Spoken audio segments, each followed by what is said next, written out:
بسم اللہ الرحمن الرحیم۔ رسول اللہ صلی اللہ علیہ وآلہ وسلم نے ارشاد فرمایا،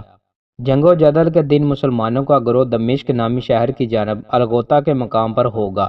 یہ شام کا سب سے بہترین شہر ہے۔ رسول اللہ صلی اللہ علیہ وآلہ وسلم نے ارشاد فرمایا، کچھ لوگ ان گناہوں کی وجہ سے جو انہوں نے کیے ہوں گے بطور سزا آگ انہیں جھلس دے گی، پھر اللہ اپنے فضل و رحمت سے انہیں جنت میں داخل فرمائے گا، انہیں جہنمی کہا جائے گا۔ رسول اللہ صلی اللہ علیہ وآلہ وسلم نے ارشاد فرمایا، ہر فرض نماز کے بعد چند کلمات کہے جاتے ہیں، ان کا کہنے والا ناکام اور نامراد نہیں ہوگا۔ 33 مرتبہ سبحان اللہ، 33 مرتبہ الحمدللہ اور 34 مرتبہ اللہ اکبر کہنا۔ رسول اللہ صلی اللہ علیہ وآلہ وسلم نے ارشاد فرمایا، علامات قیامت میں سے ایک نشانی یہ ہے کہ لوگ مساجد کے بارے میں باہم فخر کریں گے۔ رسول اللہ صلی اللہ علیہ وآلہ وسلم نے ارشاد فرمایا، کچھ لوگ اللہ کے مال بیت المال میں ناحق تصرف کرتے ہیں، روز قیامت ان کے لیے جہنم کی آگ ہے۔ رسول اللہ صلی اللہ علیہ وآلہ وسلم نے ارشاد فرمایا، جو شخص اللہ اور یوم آخرت پر ایمان رکھتا ہے وہ اپنے مہمان کی عزت کرے، اور وہ ایک دن ایک رات ہے، اور ضیافت 3 دن کے لیے ہے،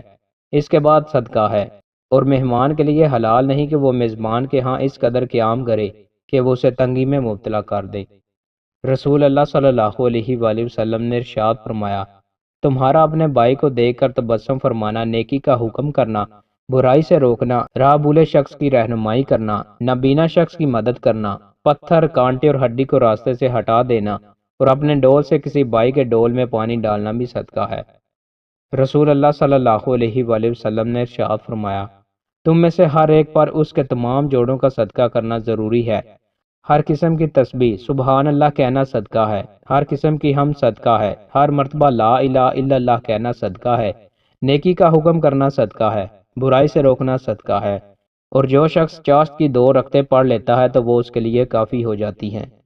رسول اللہ صلی اللہ علیہ وآلہ وسلم نے ارشاد فرمایا،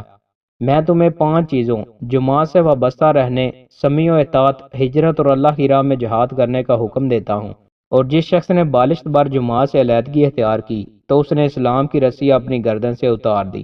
مگر یہ کہ وہ لوٹ آئی، اور جس شخص نے جاہلیت کا نعرہ بلند کیا اس کا شمار جہنمیوں میں سے ہوگا، اگرچہ وہ روزہ رکھے اور نماز پڑھے اور وہ گمان کرے کہ وہ مسلمان ہے۔ دوستو، مزید اچھی ویڈیوز کے لیے ہمارے چینل کو سبسکرائب لازمی کریں۔ بہت شکریہ۔